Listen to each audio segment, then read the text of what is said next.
Shiva Serena हाजिर हूँ आपके लिए फिर एक नया लेक्चर लेकर।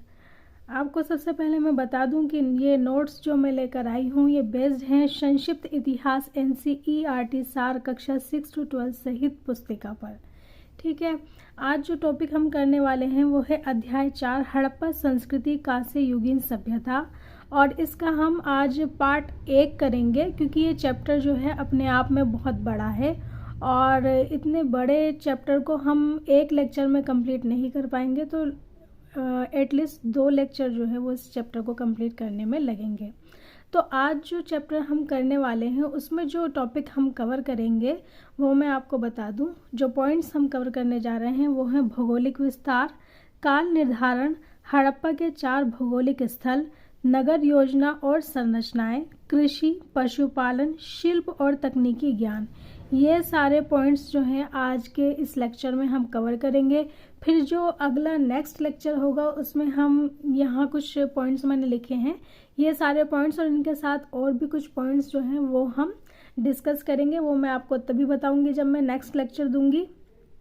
यहाँ मैं चैप्टर को शुरू करने से पहले आपसे रिक्वेस्ट करती हूँ कि अगर आप इस चैनल पर नए हैं तो प्लीज़ चैनल को सब्सक्राइब कर लें और सब्सक्राइब करने के साथ साथ प्रेस करें बेल आइकन ताकि आपके पास जो है वो लेटेस्ट नोटिफिकेशन जो है हर चीज़ की वो पहुंचती रहे। क्योंकि हम कुछ बनाएं, इतनी मेहनत करें और वो आप तक पहुंचे ना, तो ये मज़े की बात नहीं है। हमारी मेहनत आप तक पहुंचनी चाहिए ताकि आप उसका फ़ायदा उठा सकें और अपने एग्ज़ाम में अच्छा कर सकें और ज़्यादा से ज़्यादा नॉलेज गेन कर सकें।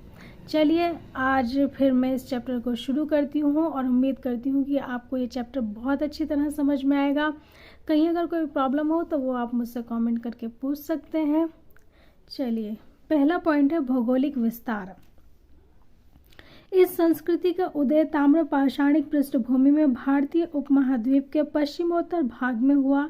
हड़प्पन सभ्यता कांस्य युगीन एवं संस्कृति ताम्र पाषाणिक प्राक हड़प्पन है। तो यहाँ सबसे पहले आपको बताया कि भौगोलिक विस्तार जो है इसका, ये संस्कृति जो सबसे पहले हमें दिख रही है, इसका उदय ताम्र पाषाणिक पृष्ठभूमि में हुआ।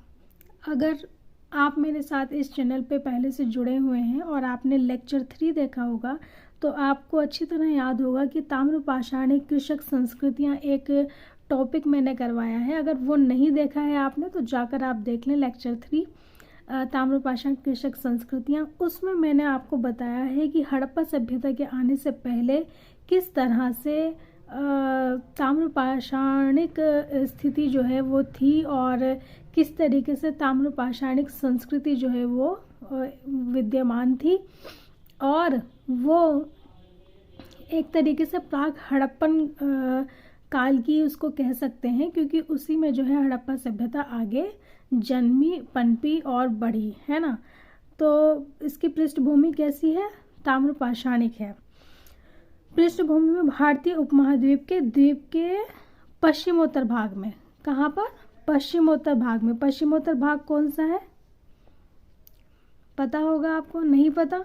चलिए मैं अभी आपको इसकी डिटेल्स कराऊंगी तो पश्चिमोत्तर भाग बताऊंगी, उसमें आपको नाम के साथ पूरा उसका ज़िला, जगह सब बताऊंगी। पश्चिमोत्तर भाग में हुआ है ना, वहाँ से ये पहले उदय हुई। हड़प्पा सभ्यता कांस्य युगीन है, ये तो आप जानते ही होंगे। कांस्य युगीन कैसे कि ये जो है तांबा और कांस्य को मिलाकर, तांबा और टिन को मिलाकर कांसा बनाया जाता था, और क्योंकि यहाँ पर ज़्यादातर हमें कांसे का प्रयोग जो है वो देखने को मिला है इसलिए इसे कांस्य युगीन सभ्यता कहते हैं। और फिर संस्कृति कैसी है? संस्कृति है ताम्र पाषाणिक प्राक हड़प्पन, यानी कि जो शुरुआती जो अवस्था है इसकी वो कैसी है? ताम्र पाषाणिक है। जैसे कि मैंने आपको अभी बताया कि इसके ऊपर एक पूरा लेक्चर जो है वो ऑलरेडी मैंने दिया है, आप चाहें तो उसे जाकर देख सकते हैं। तो ये है, तो हमें ज़्यादातर यहाँ पर मैं आपको मेंशन करना चाहूँगी, इस बात को हाईलाइट करना चाहूँगी कि हमें ये तो पता होता है कि हड़प्पा सभ्यता कांस्य युगीन है, ब्रॉन्ज है, ये तो हमें मालूम होता है, लेकिन ताम्र पाषाणिक यानी चालकोलिथिक के बारे में कोई इन्फॉर्मेशन हमें नहीं होती है। और अगर क्वेश्चन आ जाता है तो हम बिल्कुल ब्लैंक हो जाते हैं, हम सोचते हैं कि ये कहाँ से आ गया, ये तो हमने पढ़ा ही नहीं था, ऐसी तो कोई चीज़ थी ही नहीं। तो ऐसा है कि ये चीज़ है। और ताम्रपाषाणिक प्राक हड़प्पन जो बस्तियां हैं वो हमें मिलती हैं, उनके बारे में अच्छी खासी जानकारी भी अवेलेबल है। तो यहाँ मैंने आपको थोड़ा सा मेंशन कर दिया जितनी ज़रूरत है। चलिए अब आगे बढ़ते हैं। इसका नाम हड़प्पा संस्कृति पड़ा क्योंकि इसकी जानकारी सबसे पहले 1921 ईस्वी में पाकिस्तान में अवस्थित हड़प्पा नामक आधुनिक स्थल से प्राप्त हुई थी। तो सबसे पहले जो खोजबीन हुई है वो कहाँ हुई है? पाकिस्तान में हुई है। और हड़प्पा संस्कृति क्यों पड़ा इसका नाम? क्योंकि हड़प्पा एक जगह थी पाकिस्तान में जहाँ पर सबसे पहले इसके प्रमाण हमें मिले, है ना। पाकिस्तान में अवस्थित हड़प्पा नामक आधुनिक स्थल से प्राप्त हुई थी 1921 में सबसे पहले जानकारी। तो उसी के नाम पर इसको हड़प्पा संस्कृति या हड़प्पा सभ्यता कहा गया। क्योंकि हमारे यहाँ पर ये प्रचलन रहा है, तो हमारे यहाँ पे क्या प्रचलन रहा है? प्रचलन ये रहा है कि सबसे पहले जहाँ कोई स्थल खोजा जाता है उसी के नाम के आधार पर उस सभ्यता का, संस्कृति का नाम रख दिया जाता है। क्योंकि इतने सारे जगहें होती हैं अलग अलग स्थान पे, ये हड़प्पा सभ्यता जो है फैली हुई है। आप देखेंगे कि जैसे पाकिस्तान में जो है इसके मेन स्थल हमें मिलते हैं, फिर भारत में जो सारी खुदाई हुई है, भारत में अलग अलग जगह पर, हरियाणा, गुजरात, है ना, राजस्थान, तो इतनी सारी जगहें हैं, पंजाब तो है ही। तो इतने सारी जगहों में ये फैला हुआ है, तो इसको क्या नाम दिया जाए? इसलिए जो इतिहासकार हैं उन्होंने अपनी राय बनाई और उन्होंने ये सोचा कि इसको हड़प्पा नाम देना चाहिए, क्योंकि सबसे पहला साक्ष्य जो है हमें हड़प्पा पर ही मिला था, इसलिए। ठीक है, चलिए आगे बढ़ते हैं। भारतीय पुरातत्व विभाग के महानिदेशक जॉन मार्शल के निर्देशन में राय बहादुर दयाराम साहनी ने 1921 ईस्वी में हड़प्पा की एवं राखल दास बनर्जी ने 1922 ईस्वी में मोहनजोदड़ो की खुदाई करवाई थी। तो ये दोनों नगर जो हैं बहुत ही इम्पोर्टेंट है, और ये दोनों व्यक्ति जिनका नाम मैंने आपको बताया बहुत इम्पोर्टेंट है, बल्कि तीनों। जॉन मार्शल निर्देशक यानी डायरेक्टर, और राय बहादुर दयाराम साहनी और राखल दास बनर्जी जो हैं, इनके नेतृत्व में काम करने वाले वो दो व्यक्ति हैं जिन्होंने हड़प्पा और मोहनजोदड़ो की खुदाई करवाई थी। ठीक है, तो इनको आपको याद रखना है। इनका नाम एक बार फिर आएगा जब मैं आपको स्थल के बारे में बताऊंगी। परिपक्व हड़प्पा संस्कृति का केंद्र पंजाब और सिंध में मुख्यतः सिंधु घाटी में पड़ता है। तो जो परिपक्व अवस्था है हड़प्पा सभ्यता की या संस्कृति की, उसका जो परिपक्व केंद्र है वो पंजाब है।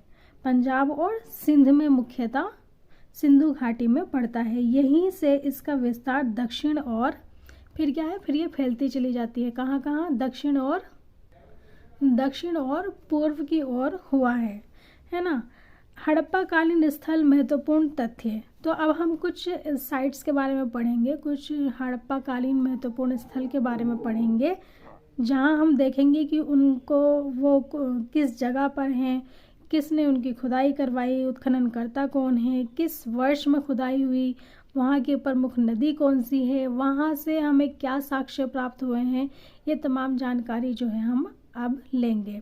तो मैंने जो यहाँ पर एक ये लिखा है, ये मैंने अपनी सुविधा के लिए लिखा है, क्योंकि अगर मैं ज़्यादा इससे चौड़ा टेबल बनाती, यहाँ पर एक और कॉलम करती, तो वो कैमरे में सही से आ नहीं पाता। इसलिए मैंने ये अपनी सुविधा के लिए 3-4 कॉलम, ये स्थल, वर्तमान क्षेत्र, उत्खननकर्ता, वर्ष, प्रमुख नदी, ये कॉलम यहाँ रख दिए हैं। फिर इसी के बगल में एक और कॉलम बनता और वो होता प्राप्त साक्ष्य, लेकिन यहाँ पर फिर वो आपको दिखाई नहीं देता, इसलिए मैंने उस कॉलम को यहाँ नीचे रख लिया है। यहाँ पर मैंने उसकी इन्फॉर्मेशन लिखी है।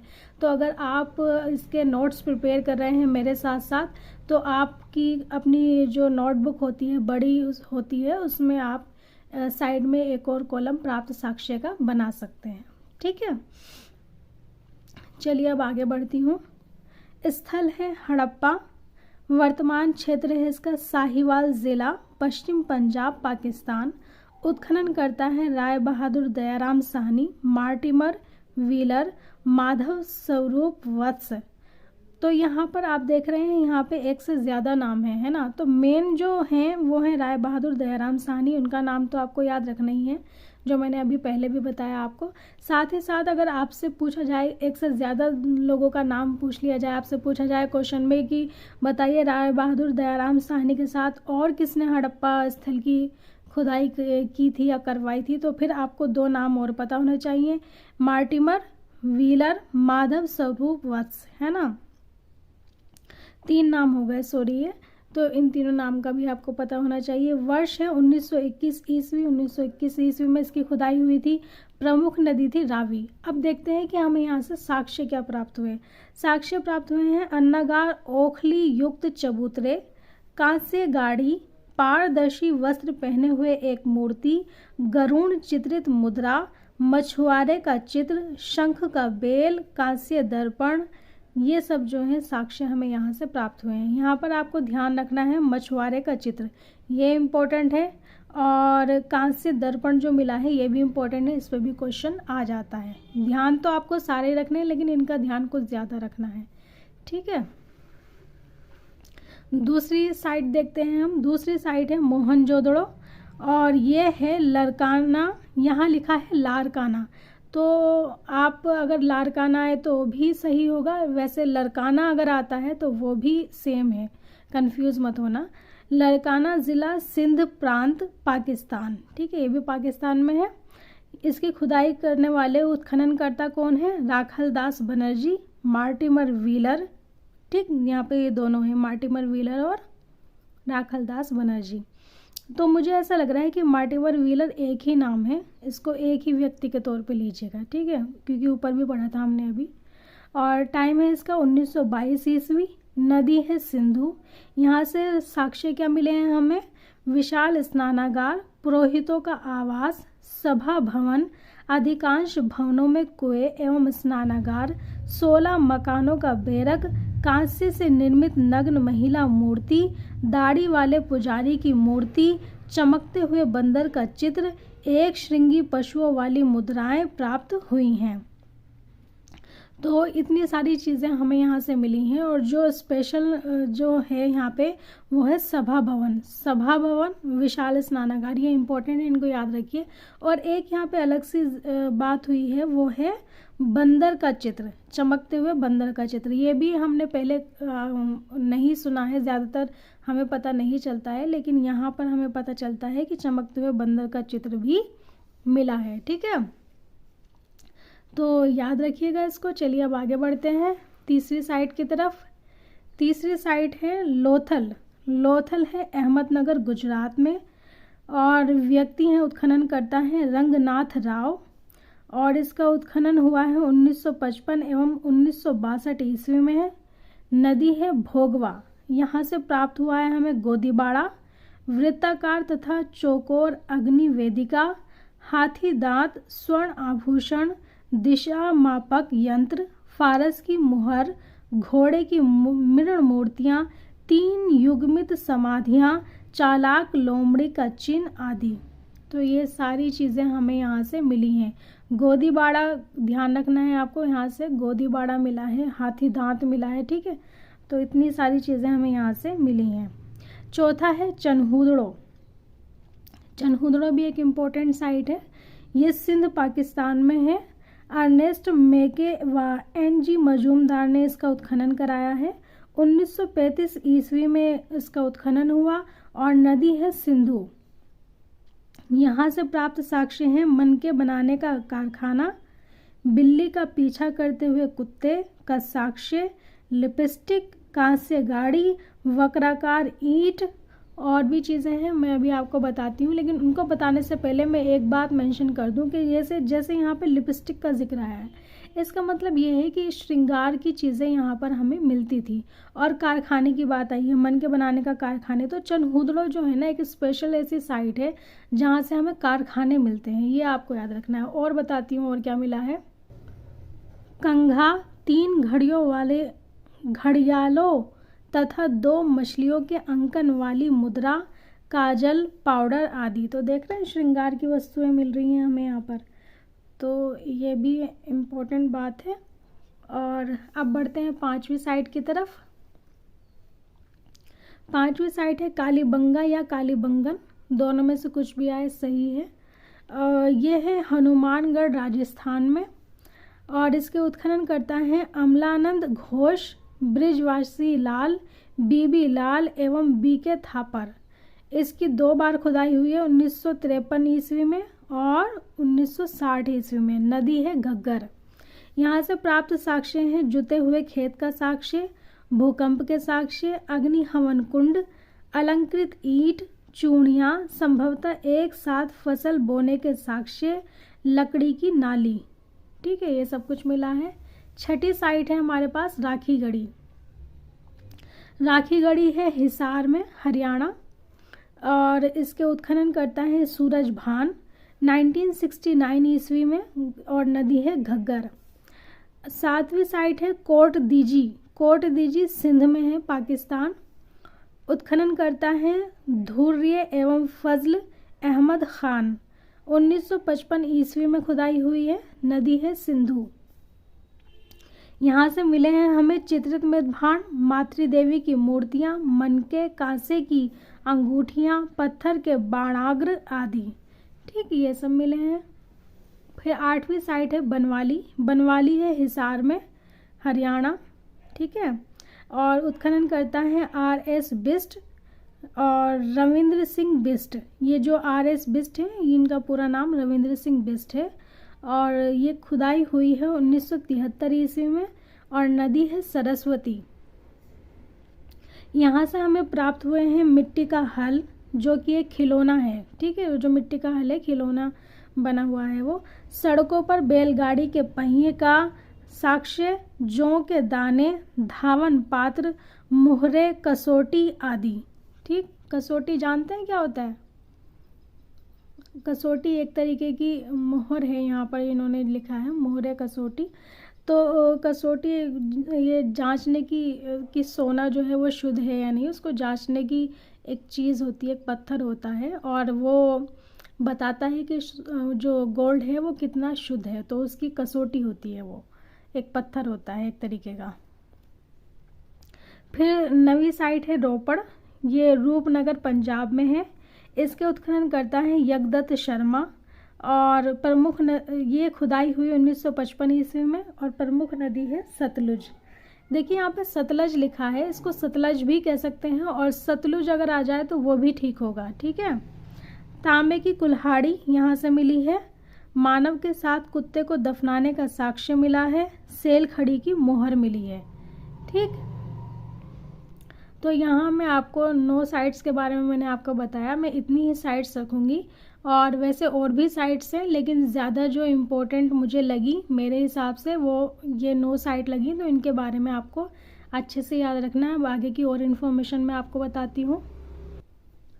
हड़प्पा संस्कृति के अंतर्गत पंजाब, सिंध और बलूचिस्तान के भाग ही नहीं, बल्कि गुजरात, राजस्थान, हरियाणा और पश्चिमी उत्तर प्रदेश के सीमांत भाग भी सम्मिलित थे। तो हम क्या देखते हैं कि शुरुआती तौर पे जो हड़प्पा सभ्यता की खुदाई हुई, और शुरुआती तौर पे जो हमें जगहें मिली और जहाँ पे कह सकते हैं कि परिपक्व हड़प्पा के स्थान मिले, वो हमें मिले थे पंजाब, सिंध, बलूचिस्तान में। लेकिन उसके बाद जैसे खुदाइयाँ हुई हैं और ज़्यादा उत्खनन हुआ है, तो फिर हमें गुजरात, राजस्थान, हरियाणा, पश्चिम उत्तर प्रदेश में भी इसके प्रमाण मिले हैं। तो यहाँ तक जो है ये क्षेत्र इसका और भी फैला हुआ है। ठीक है, इसका फैलाव उत्तर में जम्मू से लेकर दक्षिण में नर्मदा के मुहाने तक, और पश्चिम में बलूचिस्तान के मकरान तट से लेकर पूर्व में मेरठ तक था। ठीक है, इस तरीके से इसका फैलाव हमें मिलता है। उत्तर में कहाँ है? उत्तर में जम्मू से लेकर दक्षिण में नर्मदा के मुहाने तक। ठीक, याद रखेंगे, उत्तर में जम्मू से लेकर दक्षिण में नर्मदा के मुहाने तक, और पश्चिम में बलूचिस्तान के मकरान तट से लेकर पूर्व में मेरठ तक। ठीक है, इनकी और डिटेल्स मैं आपको अभी बताऊंगी, थोड़ा सा वेट करिए, लेक्चर में बने रहिए, और डिटेल्स आपको अभी दी जाएगी।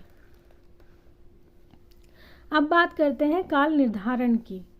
तो जैसे कि आपको पता है, ये साइट जो है वो एक आर्कोलॉजिकल साइट है, और खुदाई से हमें सारे साक्ष्य मिले हैं।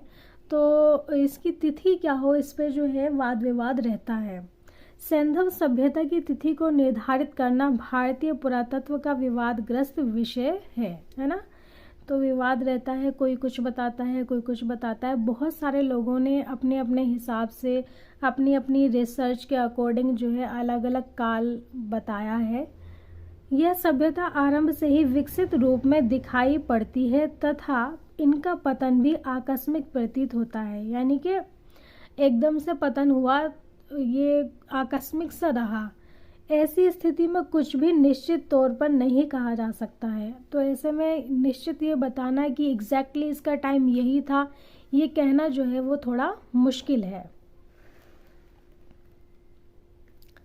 इस क्षेत्र में सर्वप्रथम प्रयास जॉन मार्शल का रहा है, जिन्होंने 1931 ईस्वी में इस सभ्यता की तिथि लगभग 3250 ईसा पूर्व से 2750 ईस्वी निर्धारित की थी।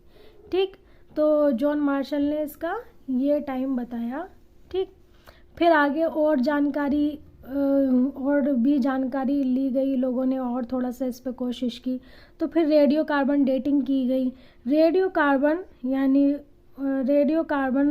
14 कार्बन डेटिंग जिसे हम कहते हैं, जैसी नवीन विश्लेषण पद्धति के द्वारा हड़प्पा सभ्यता की तिथि 2350 ईसा पूर्व से 1750 ईसा पूर्व मानी गई है, जो सर्वाधिक मान्य है। तो हैं तो बहुत सारी, कई सारे उत्खननकर्ता हैं जिन्होंने अपने अपने कार्य के अनुसार अपनी रिसर्च के आधार पर इसका टाइम पीरियड बताया है, लेकिन जो सबसे ज़्यादा हम मानते हैं NCERT के अकॉर्डिंग और रेडियो कार्बन डेटिंग के अकॉर्डिंग जो हम मानते हैं इसका टाइम पीरियड, वो है 2350 ईसा पूर्व से 1750 ईसा पूर्व।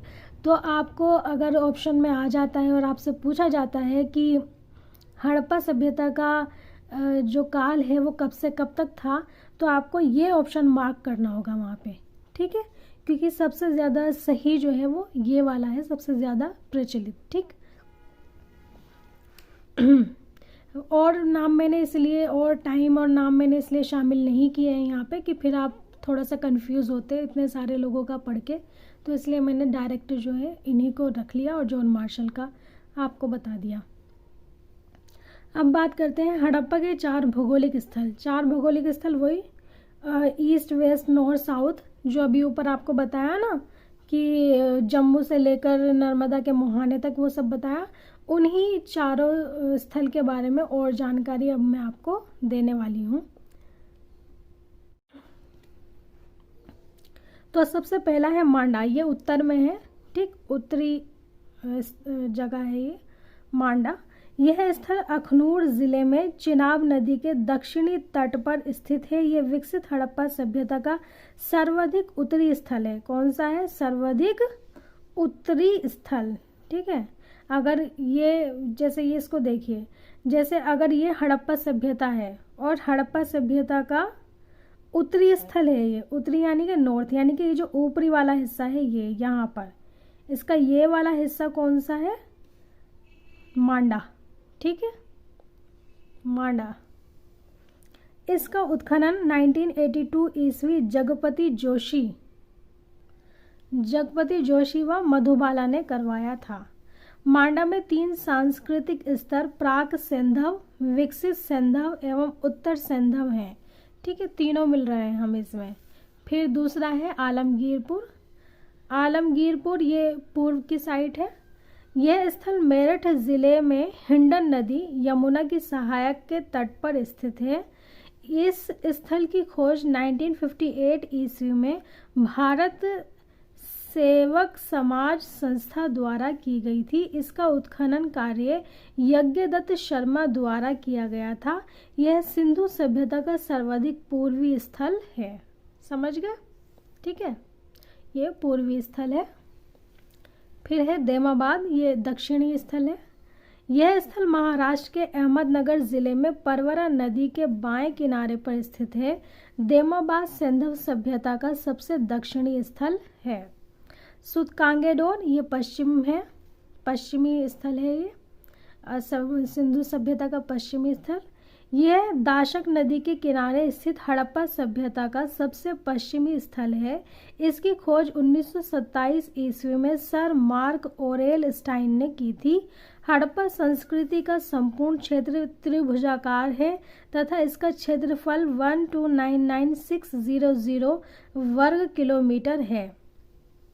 तो अगर आपसे पूछ लिया जाए कि हड़प्पा संस्कृति का संपूर्ण क्षेत्र किस आकार का है, तो बिना झिझक आपको सीधे बताना है त्रिभुजाकार।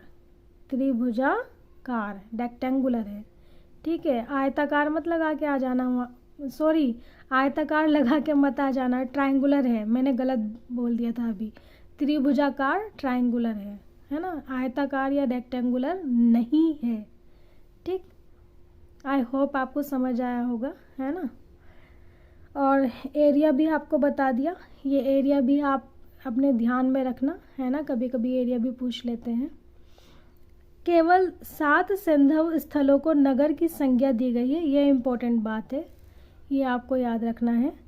7 नगर कौन से हैं जिनको 7 संभव स्थलों को जिनको नगर की संज्ञा दी गई है, वो हैं हड़प्पा, मोहनजोदड़ो, चनहुदड़ो, लोथल, कालीबंगा, बनवाली और धोलावीरा, ठीक है। बनवाली और धोलावीरा, ये 7 इम्पोर्टेंट साइट्स हैं।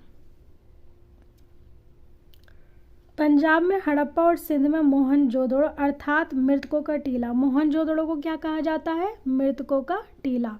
दोनों पाकिस्तान में स्थित हैं, जो एक दूसरे से 483 किलोमीटर दूर स्थित थे, जिन्हें सिंधु नदी द्वारा जोड़ा गया था। तो हड़प्पा और मोहनजोदड़ो दोनों जो हैं वो पाकिस्तान में हैं और दोनों सिंधु नदी द्वारा जोड़े गए हैं, ठीक। चलिए आगे बढ़ते हैं। नगर योजना और संरचनाएं। तो जैसा कि आपको पता ही है, यहाँ की टाउन प्लानिंग बड़ी फेमस है। हड़प्पा सभ्यता के बारे में पढ़े और टाउन प्लानिंग की बात ना हो, ये तो हो ही नहीं सकता। और संरचनाएं भी इम्पोर्टेंट हैं। हड़प्पा संस्कृति की प्रमुख विशेषता इसकी नगर योजना प्रणाली थी। हड़प्पा और मोहनजोदड़ो दोनों नगरों के अपने अपने दुर्ग थे, जहाँ शासक वर्ग के लोग रहते थे। दुर्ग यानी किला, ठीक है। नगरों में बने भवनों के बारे में विशिष्ट बात यह थी कि ये जाल यानी ग्रिड की तरह व्यवस्थित थे। अब ग्रिड क्या होता है? ग्रिड मतलब होता है वो रोड इस तरह बने होने कि वो 90 डिग्री पर कटते थे। जैसे रोड बना है, जैसे मान लें कि ये रोड है ना, ये रोड ऐसे ये बना हुआ है और फिर ये इस तरीके से 90 डिग्री पर कटता है, यहाँ से ऐसे। तो यहाँ 90 डिग्री फॉर्म हो रहा है ना, इस तरीके से, इसको कहते हैं ग्रिड। ग्रिड की तरह व्यवस्थित थे। सड़कें एक दूसरे को समकोण बनाते हुए काटती थी तथा नगर अनेक खंडों में विभक्त थे, ठीक है। घरों का निर्माण एक सीध में सड़कों के किनारे व्यवस्थित रूप में किया जाता था। दरवाजे और खिड़कियां सड़क की ओर ना खुलकर पीछे की ओर यानी अंदर की ओर खुलते थे। भवन 2 मंजिले भी थे। घरों में कई कमरे, रसोई घर, स्नानागार तथा बीच में आंगन की व्यवस्था थी, ठीक है जी। मोहनजोदड़ो का सबसे महत्वपूर्ण सार्वजनिक स्थल विशाल स्नानागार है। यह 11.88 मीटर लंबा, 7.01 मीटर चौड़ा और 2.43 मीटर गहरा है। इसमें उतरने के लिए उत्तर तथा दक्षिण की ओर सीढ़ियां बनी हुई हैं। फ़ोटो देखा होगा आपने कभी, अगर नहीं देखा है तो अभी जाके आप गूगल पे इमेजेस में जाकर देख सकते हैं। वहाँ पर टाइप करिएगा मोहनजोदड़ो स्नानघर, स्नानागार, विशाल स्नानागार, या फिर आप सिर्फ हड़प्पा भी डाल देना वहाँ पे, हड़प्पा संस्कृति, तो वहाँ पे आपको इसका फ़ोटो मिल जाएगा। सीढ़ियाँ बनी हुई हैं। स्नानागार का फर्श पकी ईंटों का बना है एवं इसके मध्य में स्नान कुंड स्थित था, है ना, बीच में स्नान कुंड था जिसमें सब लोग नहाते थे। इस विशाल स्नानागार का उपयोग सार्वजनिक रूप से धर्मानुष्ठान संबंधी स्नान के लिए होता था, ऐसा अनुमान है, ठीक है। ये अनुमान है, ऐसा हमें बिल्कुल पक्का हम नहीं कह रहे हैं, इसको अनुमान लगाया गया है। पुरातात्विक ने अपने रिसर्च के आधार पर ये अंदाज़ा लगाया है कि हो सकता है इस विशाल स्नानागार का उपयोग सार्वजनिक रूप से धर्मानुष्ठान संबंधी स्नान के लिए होता था। जॉन मार्शल ने विशाल स्नानागार को विश्व का आश्चर्यजनक निर्माण बताया था। यह जल पूजा का एकमात्र साक्ष्य है। मोहनजोदड़ो में एक अन्नागार मिला है जो 45.71 मीटर लंबा और 15.23 मीटर चौड़ा है। मोहनजोदड़ो की जल निकास प्रणाली अद्भुत थी। लगभग सभी नगरों के प्रत्येक छोटे या बड़े मकान में प्रांगण और स्नानागार होते थे। ठीक है, तो हर जगह पे प्रांगण और स्नानागार जो है वो मिल रहे हैं। यहाँ पर मैं आपको बता दूं कि ये जो अन्नागार की बात हो रही है, अगर आप YouTube पे जाकर हड़प्पा संस्कृति की वीडियोस देखेंगे तो वहाँ पर अन्नागार भी आपको देखने को मिल जाएगा। लंबा सा बना हुआ है, ईंटों का, पक्की ईंटों का बना है। ठीक है, वो भी देख सकते हैं आप। हड़प्पा के दुर्ग में 6 अन्नागार मिले हैं जो ईंटों के बने चबूतरों पर 2 पंक्तियों में खड़े हैं। प्रत्येक अन्नागार 15.23 मीटर लंबा और 6.09 मीटर चौड़ा है। कहाँ का है ये? हड़प्पा दुर्ग में। ठीक है, कालीबंगा के अनेक घरों में कुएं पाए गए हैं। घरों का पानी बहकर सड़कों तक आता था जहां इनके नीचे मोरियां बनी हुई थी। यहाँ इन्होंने मोरिया लिखा है, आप इसको नाली भी कह सकते हैं, है ना भाई। घर से पानी आता है, सड़क पे आता है। सड़क में क्या बनी होती है साइड में? नालियाँ ना, वही है मोरियां। ये मोरियां ईंटों और पत्थरों की तख्तियों से ढकी रहती थी।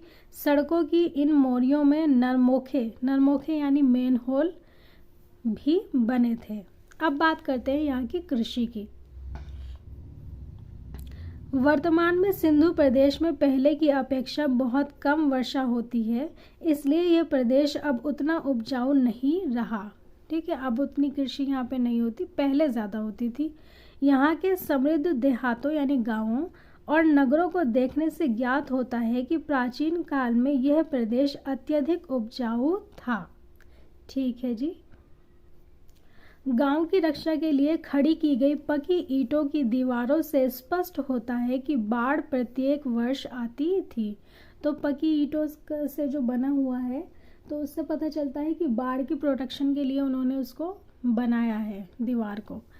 सिंधु सभ्यता के लोग बाढ़ उतर जाने पर नवंबर के महीने में बाढ़ वाले मैदानों में बीज बो देते थे और अगली बाढ़ के आने से पहले अप्रैल महीने में गेहूं और जौ की फसल काट लेते थे। ठीक है जी, चलिए आगे बढ़ते हैं। कालीबंगा में प्राक हड़प्पा काल के जो कूड़ यानी हल रेखा है ना, हल रेखा यानी हल चलाने के निशान देखे गए हैं, उनसे अनुमान लगाया जाता है कि हड़प्पा काल में राजस्थान में हल का प्रयोग होता था। ठीक है, सिंधु सभ्यता के लोग गेहूं, जौ, राई, मटर आदि अनाज पैदा करते थे जिन्हें 9 प्रकार की फसलों का ज्ञान था। कितनी फसलों का? 9 फसलों का। अगर पूछ लिया जाए तो 9 फसलें आपको याद होनी चाहिए। 1 2 3 4 तो यहीं पे हो गई, गेहूं, जौ, राई, मटर। और क्या क्या थी? कपास थी, है ना, और भी थी। सब यहाँ पे मैं जिन जिन का नाम बताऊंगी आप ध्यान रखना। वे 2 किस्म का गेहूं और जौ उगाते थे। इसके अतिरिक्त वे तिल और सरसों भी उगाते थे। सबसे पहले कपास उत्पादन करने का श्रेय सिंधु सभ्यता के लोगों को जाता है। ये पूरे विश्व की बात कर रहे हैं हम। दुनिया में सबसे पहले कपास उगाने का श्रेय सिंधु सभ्यता को जाता है, हड़प्पा सभ्यता को जाता है। चूंकि कपास का उत्पादन सबसे पहले सिंधु क्षेत्र में हुआ, इसलिए यूनान के लोग इसे सिंडन, है ना, सिंडन कहने लगे। चावल के उत्पादन के साक्ष्य लोथल व रंगपुर से मिले हैं। अगर आपसे पूछा जाए कि चावल का उत्पादन कहाँ होता था या इसके साक्ष्य कहाँ मिले, तो आपको पता होना चाहिए लोथल और रंगपुर। गन्ना का कोई साक्ष्य नहीं मिला है, गन्ने का कोई साक्ष्य नहीं मिला है। लोथल एवं सौराष्ट्र से बाजरे की खेती एवं रोजदी कहाँ है? गुजरात में। से रागी के विषय में साक्ष्य मिले हैं। सिंधुवासी हल के प्रयोग से परिचित थे। कालीबंगा के प्राक सिंधु काल के हल से जुते हुए खेत तथा उनमें सरसों की खेती के साक्ष्य मिले हैं। पाकिस्तान के पंजाब प्रांत में बहावलपुर जिले में स्थित चोलिस्तान व भारत के हरियाणा राज्य के फतेहाबाद जिले में स्थित बनवाली से मिट्टी का बना हुआ खिलौना हल मिला था। ठीक है, ये सारी इन्फॉर्मेशन आपको ऐसे के ऐसे ही याद करनी है। अब बात करते हैं पशुपालन की। हड़प्पाई लोग बैल, गाय, भैंस, बकरी, भेड़ और सूअर पालते थे। इन्हें कुबड़ वाला सांड विशेष प्रिय था। इसके अतिरिक्त ये गधे और ऊंट भी रखते थे। कुत्ते प्रारंभ से ही पालतू जानवरों में थे। बिल्ली भी पाली जाती थी। कुत्ता और बिल्ली दोनों के पैरों के निशान मिले हैं। सिंधुवासी हाथी व घोड़े से परिचित तो थे, लेकिन वे उन्हें पालतू बनाने में सफल नहीं हो सके थे। ठीक है, बिल्ली और कुत्ते को तो पालतू बना लिया था, लेकिन हाथी, घोड़े ये पालतू जानवर नहीं थे, क्योंकि हाथी व घोड़े पाए जाने के साक्ष्य प्राप्त हुए हैं, परंतु पालने का साक्ष्य प्रमाणित नहीं हो सके हैं। घोड़े के अस्तित्व का संकेत मोहनजोदड़ो की ऊपरी सतह से तथा लोथल में मिली एक संदिग्ध मृण मूर्ति जो टेराकोटा की है, टेराकोटा से मिला है। हड़प्पा काल में गेंडा का प्रमाण, भारतीय गेंडा का एकमात्र प्रमाण आमरी से मिला है। कहाँ से मिला है? आमरी से। बंदर, भालू, खरहा आदि जंगली जानवरों का भी ज्ञान था। यहाँ पे एक वर्ड आया खरहा। आप जानते हैं खरहा कौन सा जानवर होता है? जानते हैं तो कमेंट बॉक्स में मुझे बताइएगा। इसकी पुष्टि मोहरों, ताम्र तश्तरियों, तश्तरी मतलब प्लेट है ना, प्लेटें जो होती हैं, तांबे की प्लेट, तश्तरियों आदि पर अंकित अनेक चित्रों से होती है। शेर का कोई साक्ष्य नहीं मिला है। फसल में हमें गन्ने का कोई साक्ष्य नहीं मिला है और जानवरों में हमें शेर का कोई साक्ष्य नहीं मिला है। गुजरात के पश्चिम में अवस्थित सुरकोटदा में घोड़े के अवशेषों के मिलने की पुष्टि हुई है। हड़प्पाई लोगों को हाथी का ज्ञान था और ये गेंडे से भी परिचित थे। गेंडे का प्रमाण हमें आमरी में मिला है ना। अब बात करते हैं शिल्प और तकनीकी ज्ञान की। हड़प्पाई लोग कांसे के निर्माण और प्रयोग से भली भांति परिचित थे। सामान्यतः कांसा, तांबे में टिन को मिलाकर धातु शिल्पियों द्वारा बनाया जाता था। ठीक है जी। तांबा राजस्थान की खेतड़ी के ताम्र खानों से मंगाया जाता था। टिन अफगानिस्तान से मंगाया जाता था। हड़प्पाई स्थलों में जो कांसे के औजार व हथियार मिले हैं उनमें टिन की मात्रा अत्यंत कम है। हड़प्पा समाज के शिल्पियों में कसेरे यानी कांसे शिल्पियों के समुदाय का महत्वपूर्ण स्थान था। यानी जो कांसे की चीज़ें बनाते थे ना, उनका बहुत इम्पोर्टेंट स्थान था, होना ही है क्योंकि ये सभ्यता ही कांस्य युगीन है। मोहनजोदड़ो से बने हुए सूती कपड़े का एक टुकड़ा मिला है तथा कई वस्तुओं पर कपड़े की छाप देखने में आई है। कताई के लिए तकलियों का इस्तेमाल होता था। ठीक, किसका? तकलियों का। ईंटों की विशाल इमारतें दर्शाती हैं कि स्थापत्य यानी राजगिरी महत्वपूर्ण शिल्प था। वो तो होना ही है क्योंकि हमें ज़्यादातर जो है पक्की ईंटों के घर मिले हैं, है ना, चीज़ें पक्की ईंटों की बनी हुई मिली हैं। हड़प्पाई लोग नाव बनाने का कार्य भी करते थे। मिट्टी की मोहरें बनाना और मिट्टी की पुतलियां बनाना भी महत्वपूर्ण शिल्प थे। स्वर्णकार चांदी, सोना और रत्नों के आभूषण बनाते थे। रत्न यानी हीरा। सोना चांदी संभवतः अफगानिस्तान से और रत्न दक्षिण भारत से आते थे। कुम्हार के चाक का अधिक प्रचलन था तथा हड़प्पाई लोगों के मृदभांडों की अपनी प्रमुख विशेषताएं थीं। ये मृदभांडों को चिकना और चमकीला बनाते थे। कैसे मृदभांड होते थे इनके? चिकने और चमकीले। ठीक, तो यहाँ पर हम आज इस लेक्चर को यहीं रोकते हैं और अब मैं समझती हूँ आज जो कुछ भी मैंने बताया वो आपको अच्छी तरह समझ में आया होगा और आगे की जानकारी अब हम नेक्स्ट लेक्चर में लेंगे, लेक्चर 5 में, और उस लेक्चर में हम इस चैप्टर को पूरा कंप्लीट करेंगे। तब तक के लिए मैं आपसे लेती हूँ अलविदा। और उम्मीद करती हूँ कि आपने अगर चैनल को सब्सक्राइब नहीं किया होगा तो अभी कर लेंगे। प्लीज़ चैनल को अभी सब्सक्राइब कर लें और बेल आइकन को ज़रूर प्रेस करें और साथ ही अच्छी तरह पढ़ाई करते रहें। चलिए, अलविदा।